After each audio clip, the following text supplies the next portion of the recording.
Welcome back. If you remember, we had veered off into Job, and now we're coming back to Genesis, picking up at Genesis 12.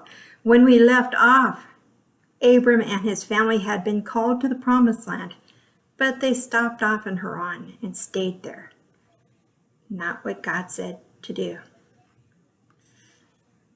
Verses 1 through 3 says, Now the Lord said to Abram, Go from your country and your kindred and your father's house to the land that I will show you, and I will make you a great nation, and I will bless you and make your name great, so that you will be a blessing. I will bless those who bless you, and him who dishonors you I will curse, and in you all the families of the earth will be blessed. So if you notice, Lord is in all capital letters. Do you remember what that means? It's the covenant name for God. It's the relationship name. It's Yahweh. So one commentator said that he believed Abram stopped in Haran for 25 years. However long he stops, it's partial obedience because he didn't go straight to the promised land. Now, God didn't take the promise away. He just delayed the fulfillment of the promise until Abram was ready to do what the Lord told him to do. Notice God doesn't say, go to Canaan.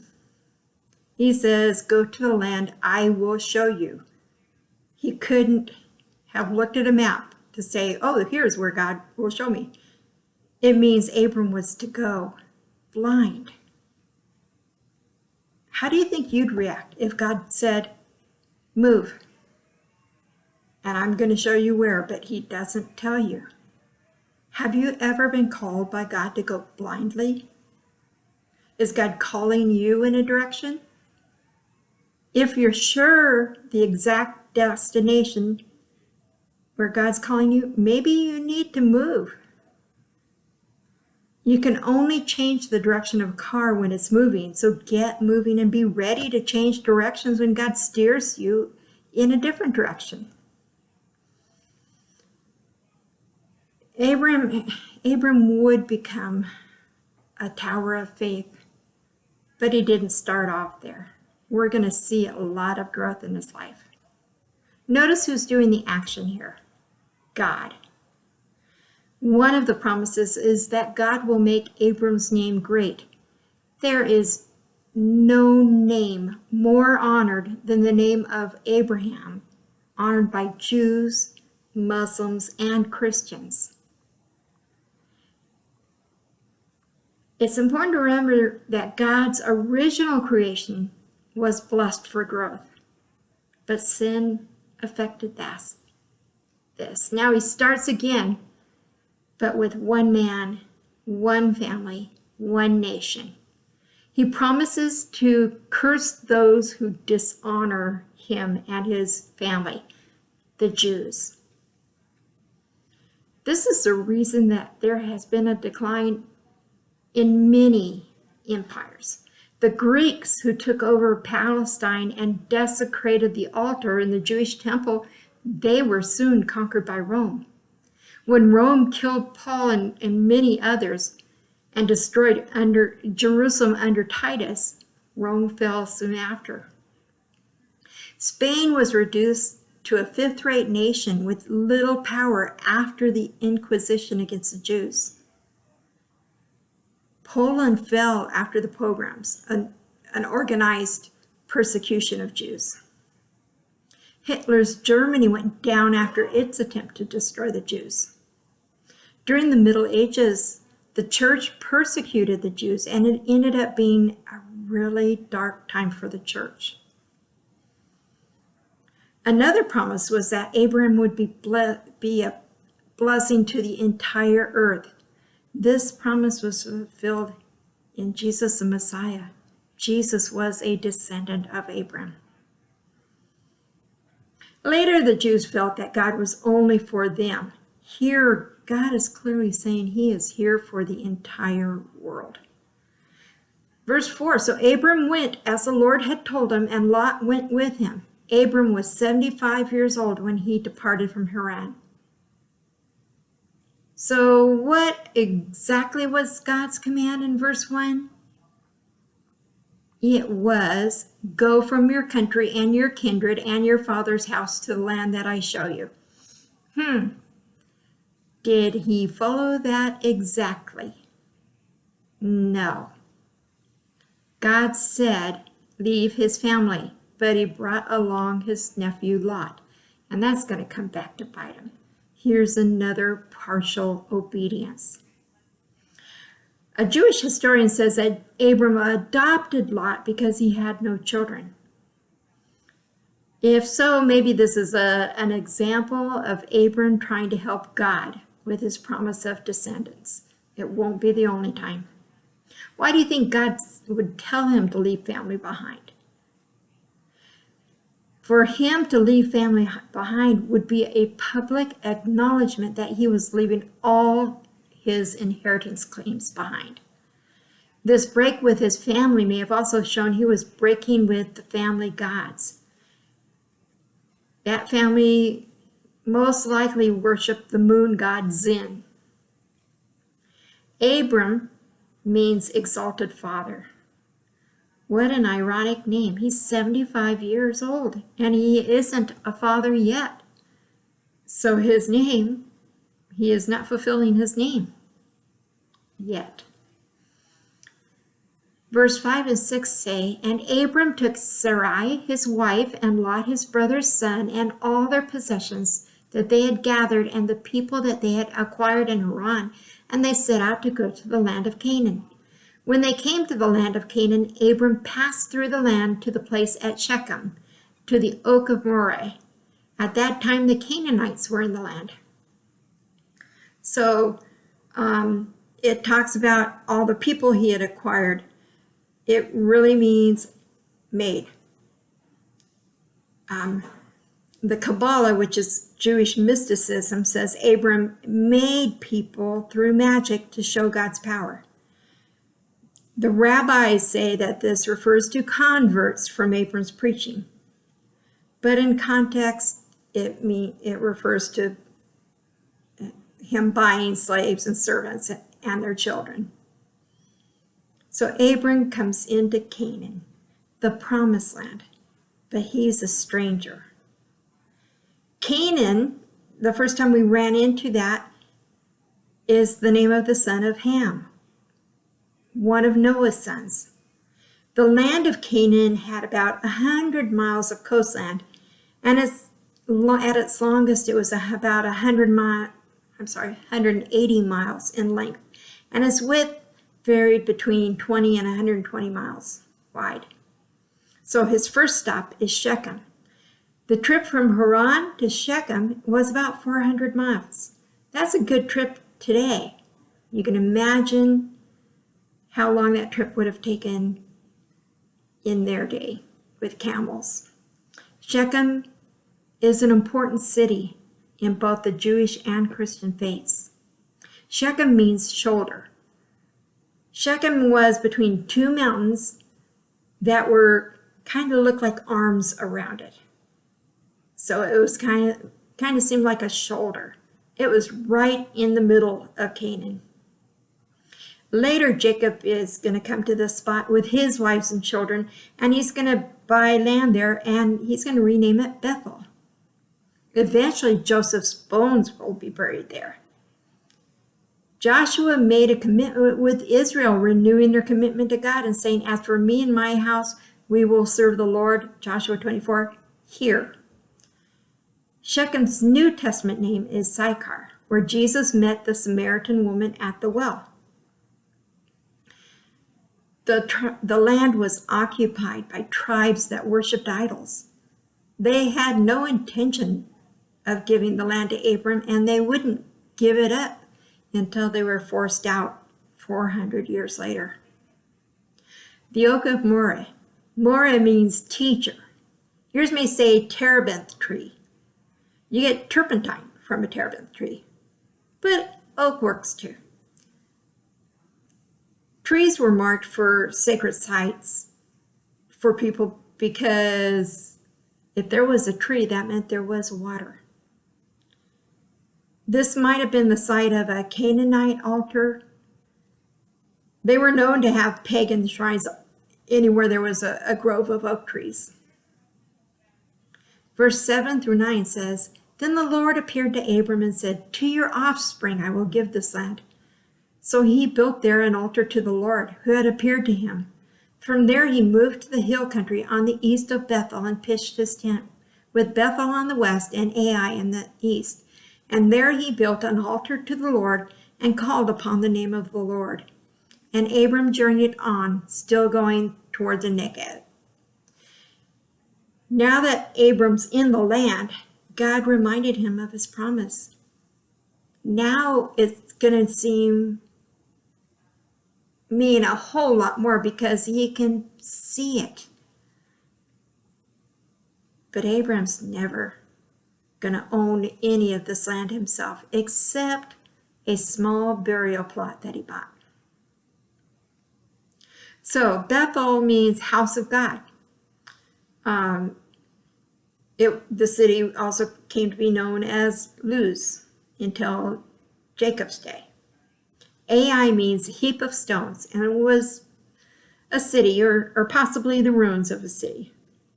So Abraham pitched his tent between Bethel, house of God, and a heap of stones, ruins. Isn't that what we do sometimes? We kind of live in the middle so we can go to either one. Building an altar was important to Abram because it was a place to meet with God, to offer sacrifice for sin, and to worship God.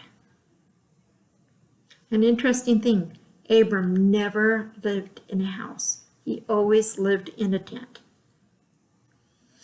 So he doesn't stay in Shechem, he wanders around. He's a nomad. Bethel, Ai, and the Negev are all part of Canaan. The Negev is the southernmost part of Canaan, the area closest to Egypt. It's a huge desert region, but during certain times of the year, it was fertile. When in verse 9, when it talks about journeying on, the word really means pulled up their tent pegs. Verse 10, Now there was a famine in the land, so Abram went down to Egypt to sojourn there, for the famine was severe in the land. Famine, serious problem. The word for famine meant empty stomach. So Egypt, it was common when there was a drought in the area for everyone to go to Egypt because Egypt had the Nile. The Nile made it where crops would grow even if there was no rain. Egypt's already civilized by this point. Many of the pyramids have been built. So, what's the problem here?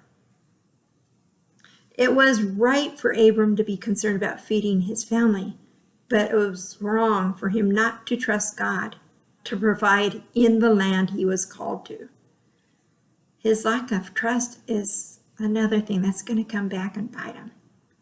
He's going to have bite marks everywhere.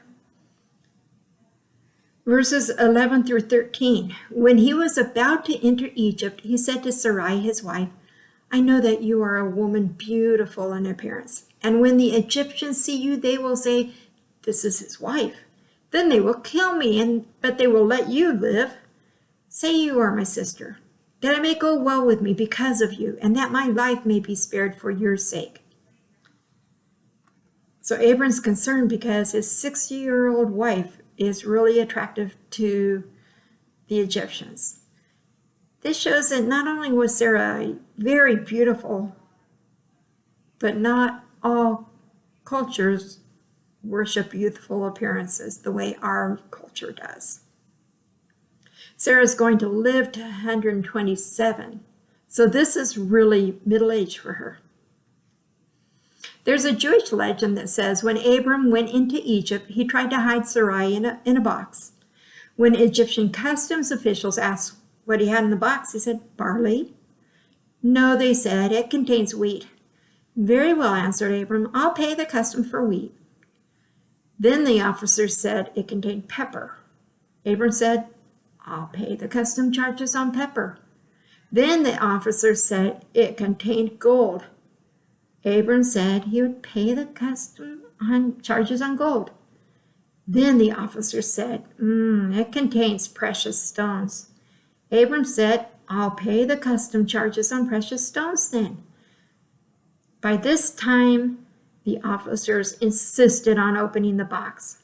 When they did, all of Egypt shined with the beauty of Sarai.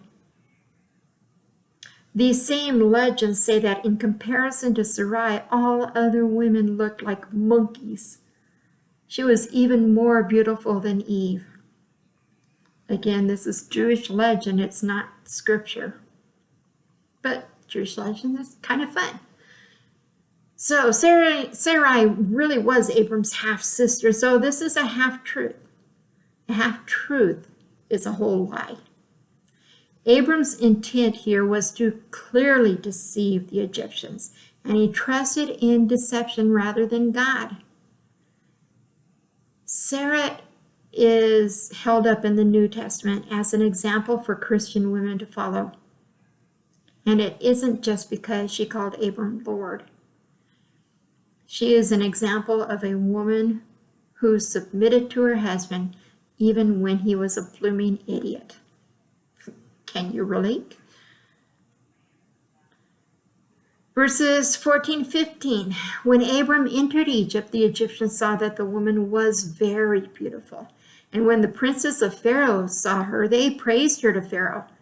And the woman was taken into Pharaoh's house. So Sarah is attracting a lot of attention, both because she's beautiful and because she is in the company of an obviously wealthy and influential man. Now, when it says she was taken, it doesn't necessarily imply sexual intercourse. Understanding the place that Abram and Sarai have in God's redemptive plan, it'd be a huge problem if Sarai had relations with the Pharaoh. There has to be no question of the purity of the line. Verses 16-20 says, And for her sake he dealt well with Abram, and he had sheep, oxen, male donkeys, male servants, female donkeys, and camels. But the Lord afflicted Pharaoh and his house with great plagues because of Sarai, Abram's wife. So Pharaoh called Abram and said, What is this you have done to me? Why did you not tell me that she was your wife? Why did you say she is my sister so that I took her for my wife? Now then, here is your wife, take her and go. And Pharaoh gave men orders concerning him, and they sent him away with his wife and all that he had. So Pharaoh gave Abram a bride price for Sarai. God continued to protect Abram, even when Abram lied. He didn't call back his promise on Abram. Notice it's a pagan king that is having to rebuke Abram. And Abram doesn't have a comeback. God can use whoever he wants. How embarrassed would you be if a non-Christian pointed out an action that you're taking that is not Christ-like? That's kind of what Abram's facing. Chapter 13. So Abram went up from Egypt, he and his wife and all that he had, and Lot with him into the Negeb. Now Abram was very rich in livestock, in silver and in gold, and he journeyed on from the Negeb as far as Bethel to the place where his tent had been at the beginning between Bethel and Ai, to the place where he had made an altar at the first. And there Abram called upon the name of the Lord. When it says rich, that is such an understatement. He is actually super rich. The word for rich is a lot more rich than the word for rich in Genesis 12:10. It means weighty and heavy. The things he received from the Egyptians, livestock, silver, gold, they're the same things that the Egyptians are going to give the Hebrews. in Exodus. Abram goes right back where he came from, through the Negev, back to Bethel. The famine's not over. Abram got kicked out. He's right back where he started, where he had to trust God. Abram's disbelief had taken him from a place of worship. It led him into sin and caused him to lead others into sin. It even broke his family for a while. But at this point, he does what he should. Instead of torturing himself about his past, he got busy doing what he needed to do, living in his tent as a pilgrim and worshiping and trusting God. He came back to where he had made an altar. When it says he called upon the name of the Lord, that implies a specific kind of worship, probably involving animal sacrifice. Verses 5 through 7. And Lot, who went with Abram, also had flocks and herds and tents, so that the land could not support both of them dwelling together. For their possessions were so great that they could not dwell together. And there was strife between the herdsmen of Abram's livestock and the herdsmen of Lot's livestock. At that time, the Canaanites and the Perizzites were dwelling in the land. Okay, so here's where Abram's disobedience in bringing the family with him is starting to bite him in the backside. All those animals need grass, and having them all in one spot just wasn't working. Not enough grass. Southern Canaan didn't get enough annual rainfall to allow their native grasses to flourish. It took a lot of acreage to support a flock. Usually April through September was wet enough for the grasses to grow, but October through March, the herds had to be moved to higher pastures.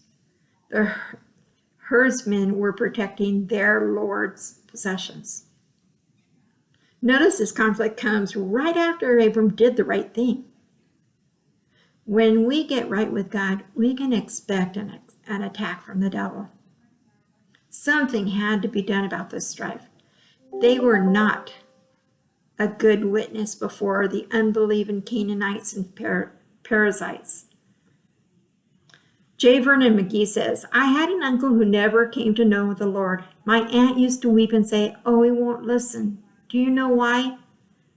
With her lived a sister, another aunt, and I used to go there sometimes on Sundays for dinner.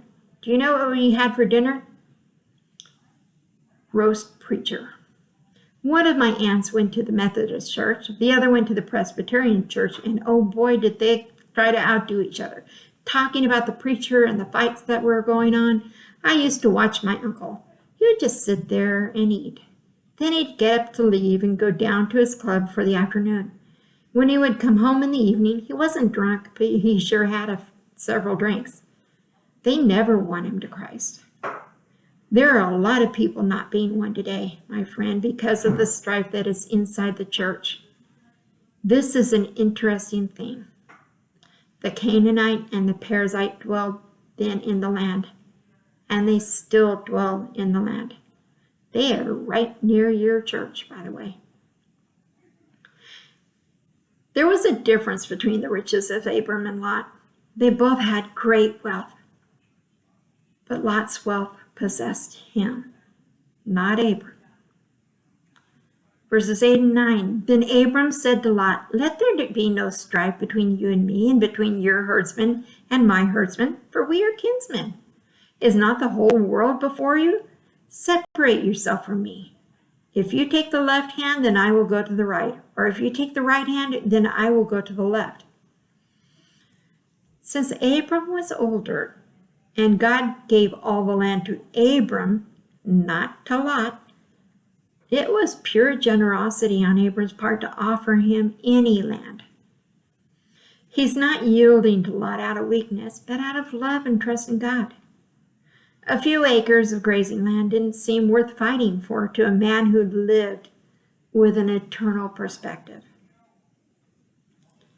In Egypt,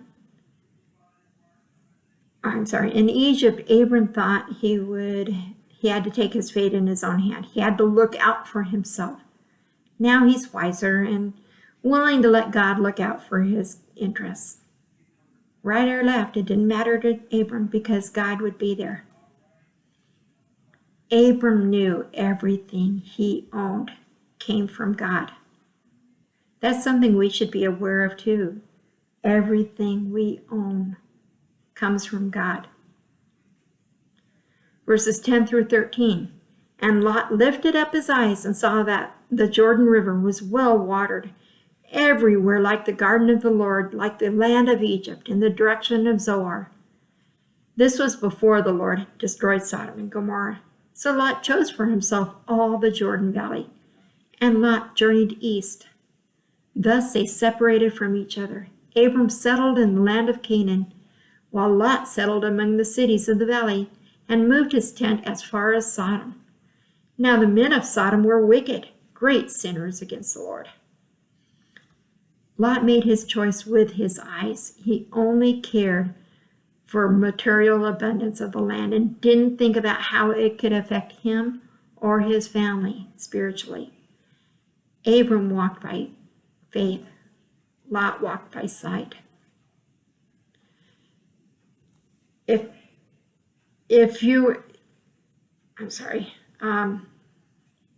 So if you were to stand on the hill on the mountainside east of Bethel and you looked eastward over the Jordan Valley, beautiful.